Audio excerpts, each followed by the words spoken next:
નમો બુદ્ધાય, જય ભીમ.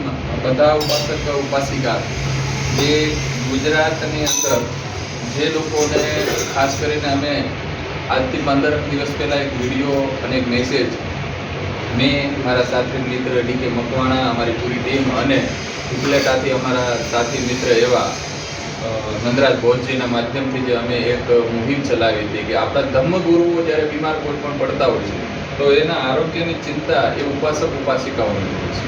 તો અમે જે એક મુહિમ ચલાવી હતી ને એમાં ઉપાસક ઉપાસિકા અને જે કોઈ આંબેડકરી મિશનને વરેલા વ્યક્તિઓએ જે ધર્મદાન રૂપે જે કંઈ આપી અને આપણે ભિક્ષુણી જે છે એમને જે બીમાર થયા હતા એમને હાજર કરવા માટેની જે આપણે મોહિમ ઉપાડી હતી એમાં ખરેખર આજે ભંતેજીની અમે મુલાકાતે આવ્યા છીએ અને ખૂબ એમની તબિયત એક સમય એવી હતી કે નાજુક હતી, એટલે એમ કહેવાય આઈસીયુમાં હતા. અમને ત્યારે ડર પણ હતો, એવી પરિસ્થિતિમાં હતા.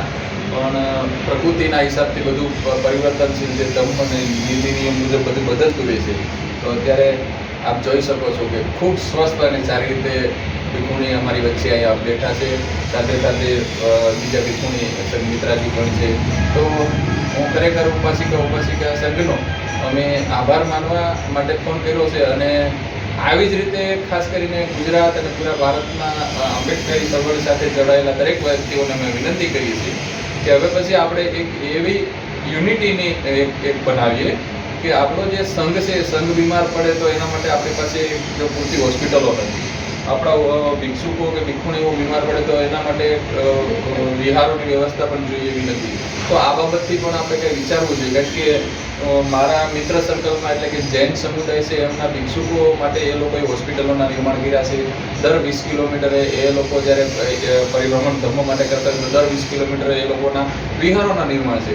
ત્યારે આપણા ભિક્ષુકો ગુજરાતની અંદર ફરતા હોય છે તો એમની પાસે આપણે પૂરતી સવલત જે હોવી જોઈએ એ નથી. ધર્મનો પ્રસાર કરવા માટે એ લોકોને ચલો એમની પાસે આપણે માનીએ કે સંપત્તિ એમની કંઈ જ નથી, પણ એમને પ્રસાર માટે જે સાધન સામગ્રી માનવી જે જોતી હોય એ પણ આપણે નથી પૂરી કરી શકતા.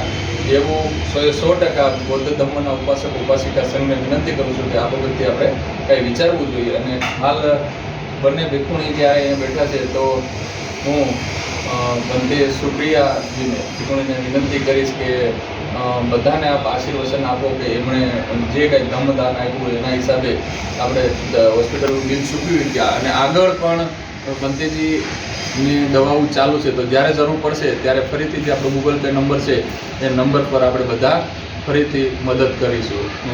બંતેજી યારે વાત હું ભિક્ષુની છું, ભિક્ષુની સુપ્રિયા. મારો વ્યાજ જૂનાગઢમાં છે, મારી એક ભિક્ષુની સુરતમાં છે, એટલે મળવા આવી અને ત્યાં હું માંદી પડી. તો જેટલાય કાકા ધર્મમાં 4 સ્તંભ છે, ઉપાસક ઉપાસિકા ભિક્ષુ ભિક્ષુની. આ 4 સ્તંભમાં ઉપર આપણો ધર્મ ઊભો છે. તો આ મારા દીકરા જો છે ઉપાસક ઉપાસિકા, જેટલે કોઈ મને મદદ કરી, મને હાજી કરી, મને ઊભો કર્યો, તમારે ધર્મદાનથી તમારા દાનને હિસાબે હું આજ બોલું છું, તમારે સામે બેઠી છું.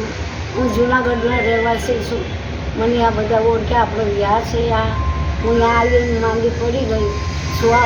આપણા બધા ભાઈ બહેનોને મને બહુ મદદ કરી. મરી ગઈ હતી, 80માં હતી. આ લોકો, તમે લોકો જેટલા દાની છો, નહીં બી દાની છો, જેને મનમાં મૈત્રી કરુણા છે એ મારા હિસાબે કોઈ ભગવાન બુદ્ધ પાએ અનુકંપા કરી હોય તો હાજર થઈ જાય. તો એને હાથું હું બધાની સાધુ વાદ આપું છું. સાધુ સાધુ સાધુ.